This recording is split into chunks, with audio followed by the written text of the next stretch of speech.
त्यांनी जे काही आरोप केलेले आहेत, माझं म्हणणं आहे की त्यांनी ते सिद्ध करून दाखवावे. म्हणजे त्या फोटो नंतर किंवा त्या फोटोच्या अगोदर मी किंवा शैलेश परब असतील किंवा आम्ही कोणीही त्या रेड्डी पोर्टवर कधीही गेलो असू तर हे त्यांनी दाखवावं.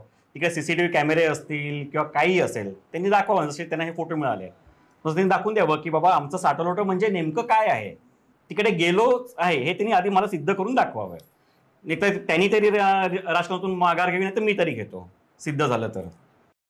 जेट्टीचे जो पाल आला होता, खरं तर आम्ही त्या दिवशी तिकडे जाणार नव्हतो, पण पाल ज्यावेळेस तो इथे आला होता आणि मी देखील मुंबईत इथे आलो होतो तेव्हा पालचा फोन आला होता, साहब आप आइए और चेक करके जाइए. म्हणून आम्ही तिकडे गेलो होतो. आम्ही ते सगळं चेक केलं, आम्ही तिकडे फिरलो. आम्ही नाकारत नाही की आम्ही तिकडे गेलो होतो, पण तो एकच दिवस होता ज्यावेळेस आम्ही तिकडे गेलो होतो. त्याच्या अगोदर किंवा त्याच्या नंतर आम्ही कधीही त्या जेट्टीवर गेलेलो नाही.